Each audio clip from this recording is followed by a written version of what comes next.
Puji Tuhan, selamat pagi Bapak Ibu Saudara. Kita berjumpa lagi di Renungan Tengah Minggu pada Kamis hari ini. Ya, kita akan mendengar Renungan Tengah Minggu dengan judul Misi Allah. Ya, Yohanes pasal 3 ayat 16-18 dalam terjemahan baru. Karena begitu besar kasih Allah akan dunia ini, sehingga ia telah mengaruniakan anaknya yang tunggal, supaya setiap orang yang percaya kepadanya tidak binasa, melainkan beroleh hidup yang kekal. Sebab Allah mengutus anaknya ke dalam dunia ini bukan untuk menghakimi dunia, melainkan untuk menyelamatkannya oleh Dia. Barang siapa percaya kepadanya, ia tidak akan dihukum. Barang siapa tidak percaya, ia telah berada di bawah hukuman, sebab ia tidak percaya dalam nama Anak Tunggal Allah. Amin. Ya, manusia sejak zaman purbakala sampai sekarang ini berusaha dengan berbagai macam cara untuk berdamai dengan Allah. Ini adalah tindakan sia-sia. Berusaha mendapatkan keselamatan dengan berbagai macam cara, dan ini pun berakhir dengan sia-sia adanya. Namun kabar baiknya hari ini buat kita, ya, kita bersyukur atas inisiatif Allah sendiri dengan menganugerahkan anaknya yang tunggal, mengutusnya ke dalam dunia ini untuk menyelamatkan isi dunia ini.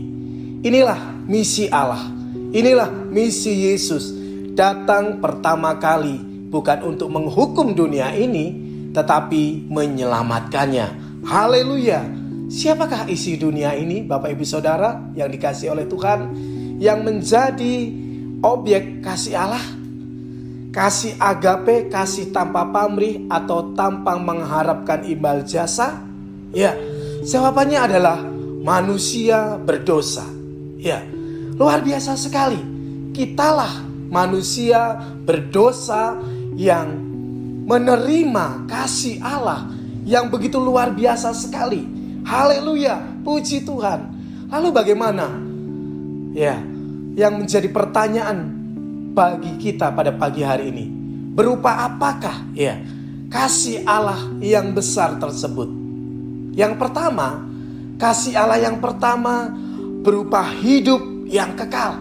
Ya, hidup yang kekal artinya kita menjadi bagian, ya, menerima Yesus Kristus sebagai Tuhan dan Juru Selamat. Berarti kita mendapat bagian hidup kekal yang kita alami bukan nanti saat kita setelah meninggal, ya, atau dipanggil Tuhan, tetapi semenjak kita menerima Yesus sebagai Tuhan dan Juru Selamat. Haleluya, kita mulai masuk ke dalam kehidupan kekal sampai kita dipanggil Tuhan dan mengalami kekekalan sepenuhnya. Yang kedua, saudara-saudara, kasih Allah berupa yaitu tidak binasa. Ya, tidak binasa. Yang dimaksud dengan tidak binasa adalah kita mengalami ketidakterpisahan dari Allah dengan tidak menerima hukuman kekal. Ya, tidak masuk ke dalam neraka kekal. Artinya kita hidup dalam kekekalan bersama dengan Tuhan, di dalam iman, di dalam percaya, di dalam keyakinan yang kokoh, ya, kepada Anak Tunggal Bapa, yaitu Tuhan Yesus Kristus. Haleluya. Hari ini saya menantang bagi Bapak Ibu Saudara, bagi Bapak Ibu Saudara yang belum pernah sama sekali mendengar kabar keselamatan ini, atau mengambil keputusan untuk menerima Yesus sebagai Tuhan dan Juru Selamat, marilah kita meresponinya dengan percaya, ya, dengan beriman kepada Yesus Kristus sebagai satu-satunya Tuhan dan Juru Selamat atas hidup kita. Bagi yang sudah menerima kasih Allah, mari kita berkomitmen sungguh-sungguh kepada Tuhan. Jangan pernah menyangkal atau meninggalkan Tuhan dengan berbagai alasan. Mari kita tetap tekun, tetap percaya, dan tetap kokoh dalam keyakinan kita. Haleluya, Immanuel, Allah beserta kita semuanya. Amin. Tuhan memberkati kita semuanya. Haleluya.